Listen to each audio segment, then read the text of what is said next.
Well, hello. Today we're going to talk about vitamin D in relationship to your immune system.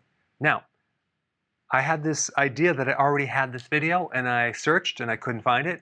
There may be a video out that I just can't find that I already did, but I'm just going to do a video specifically on the immune system. First thing you need to know is that vitamin D is intimately connected to every single immune reaction. In fact, the white blood cells have the ability to make vitamin D active. So vitamin D is very important. In fact, viruses, as one of their strategies, is to downgrade or turn off the vitamin D receptor. So you can't get any more vitamin D because apparently they know that vitamin D is very, very important. And so that's one way that they thrive. So vitamin D deficiencies occur when there's not enough sun, right, in the winter.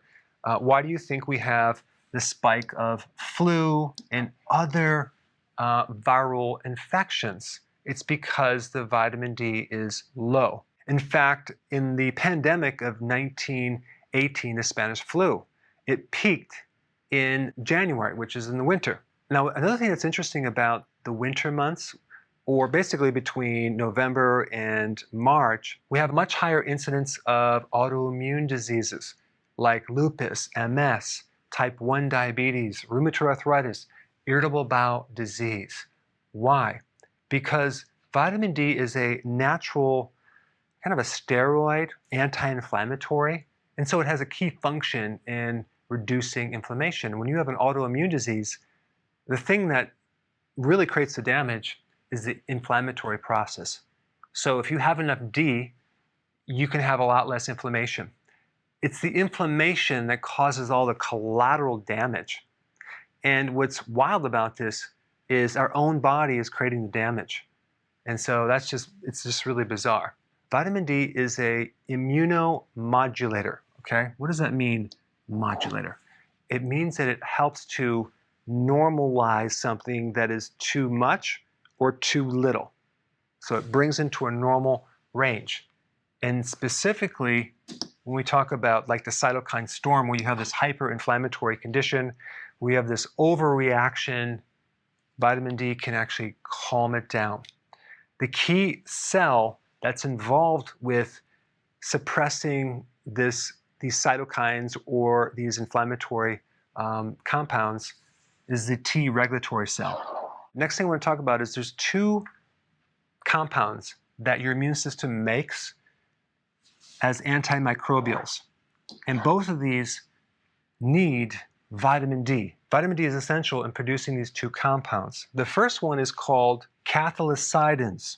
And cathelicidins are produced by the phagocytes, macrophages, and neutrophils to act as a weapon to kill off microbes. And they tend to damage the wall of the cell, the cellular membrane of the pathogen, and punch a hole in it. And if there's not enough vitamin D, you'll have just too much inflammation. And one side effect would be psoriasis. Many times people with psoriasis have gut problems and they can't absorb vitamin D, in which case they need to take higher doses. Next chemical is defensin. You need vitamin D to make defensin. Defensin is needed in the mucous membranes. Breast milk has defensin. It's a very powerful antimicrobial. If you don't have vitamin D, this can also get out of control and it can create rosacea. Another remedy for rosacea, which is like the reddish cheeks, vitamin D.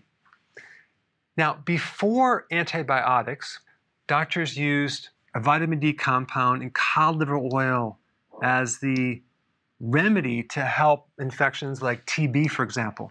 So cod liver oil was used, sun was recommended for TB, but then it came antibiotics, and then the cod liver oil was no longer talked about, except by your grandmother. Cod liver oil is a really good source of vitamin D and vitamin A for the mucous membranes and omega-3 fatty acids, DHA and EPA. But the sun not only gives you vitamin D, but it has other properties too that can help lower infection. There are therapeutic benefits from the UV light and other wavelengths, including infrared. I just want to give you an overall understanding of the importance of vitamin D and also let you know that it's virtually impossible to get your vitamin D from food. You need to get it from sun, ideally, and during the winter months, take it as a supplement. See you in the next video. Hey, we're back. With another amazing recipe. No grains, no sugar, totally keto. There's no suffering in keto. Absolutely not, Karen. And it's an immune system builder. Absolutely. You have to check this out. I think you should hurry up, watch the recipe, and make it yourself. It's just so easy to be keto. But is it simple? It's super simple. We hope you enjoy making it as much as we are enjoying eating it.